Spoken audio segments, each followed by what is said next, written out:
She's out of my life. Yeah! Yan ang astigre! Grabe naman yon. Soul kung soul, ika nga. Well, alam nyo, excited na ako. Pwede ka nang tumayo, astigre. Ibang klase. Actually, ako yung gustong umupo eh. Ako yung napagod sa performance mo. Pero excited na ako malaman na ano na naman kaya ang mga hula ng mga judge detective Alam na ni Jano. sa'yo. Alam ko, kasi nakasulat, si Daddy Jano ang mauuna. Kanina pa gumaganon si Daddy Jano eh. Para maiba, unahin ko muna dito, si Miss Pops. Sige. Para maiba. Pero masasabi ko lang, ang ganda naman ng voice mo. Grabe. Suwabe. Ano ba? Yun yung soul. Na pag kinantahan ka, yun talagang, grabe, may in love ka naman. Curious na diba? curious nga ako. Gusto ko lang tanggalin yung Ako rin mask. eh. Gusto ko na. Tatanggalin ka na namin para ma-reveal ka na. Patalo na. Tanggalin na yan. Oo, tanggalin na yan.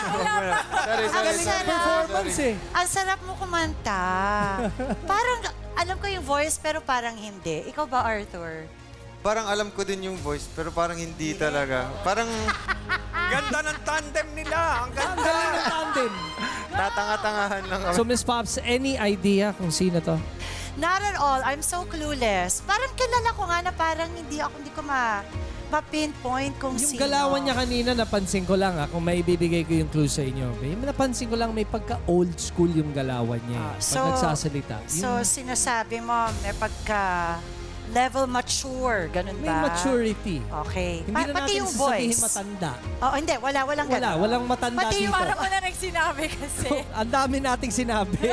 No, pati yung voice niya, di Yun ba? nga, Nasa old school mature din eh. level. So much soul, experience. Arthur, ikaw. Nasa mga peak masculinity age to, no, mga 30, 40. Yung upo niya na kasi nakagano. No? 30, 40, ang sakit, 42 na ako. Nasama pala ako sa old school na galawan. Hindi old school. Peak masculinity. Kung saan ka pinakamalakas. By the way, okay. si Arthur, hindi niya pinapakinggan ang mga mask singers natin. Tinitingnan niya ang upo. Doon siya Upo. nanguhula. Napansin mo sa upo? Parang Yung kaya upo sasabihin kanina, niya, Arthur? yung upo, parang Yung kilala ko lakad. eh. Oo, yun. Maganda yan. Anong observation mo, Arthur? Yun nga, yung upo niya, nakaganon. So parang, Ano? ganun. tagal naman na itong mga Naka-FPJ, tao to. naka-FPJ. Parang mga ganun. Parang, nakaganyan, magsimula nakaganyan. nito. Ganon. Mga action star, ganun. Yun, pwede. Mga pang-action star yung galawan. Baka action star to. Any ideas? Wala eh. Ang Sa galing soul. ng pop store, grabe. Ang hanep ng Pops Tour, palaban. Palaban sa walang hulaan. Okay. Ang galing namin. Well, ito na. Kasi kanina pa tumataas Kanina yung pa kamay siya. niya. Kuya Jano, any ideas? Hindi, sabihin ko muna sa performance, alam mo naman ako, soul. Of course. Soul tayo eh. King of of soul. soul. Yan ang, grabe ang boses mo. Hugot At na hugot ang eh, no? soul. Oh, yung mga nuances na maliliit, Halatang huling-huli. experienced. I-disregard ko yung clues. Clues. Nung panahon namin, ang James Ingram ng Pilipinas, siyang Michael Bolton. Wow. At si Lloyd Umali yun. Lloyd Yes, Umali. pwede. Yan ang hula. Ganda. Agree ka naman? Agree ako sa'yo. Lloyd Ang Umali. ganda. So matanong ko lang, obviously, teammate mo, Nadine?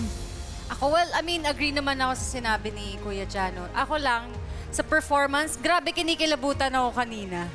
Sobra. Every time na titingin ako sa kanya, kahit minsan nga titingin lang ako sa taas, naririnig ko talaga yung boses niya. Grabe talaga yung... Nakakilabot Oo, talaga. Nakakilabot. Oo. Tsaka, daming feels doon sa performance niya. Ang galing. Sobrang ganda po ng boses niya and sobrang distinct. Bagay na bagay nga, astigre. Oo, astig na astig astig. sa performance pa lang. Great job. Palapakan muna natin, Astigre at ang mga judge detectives.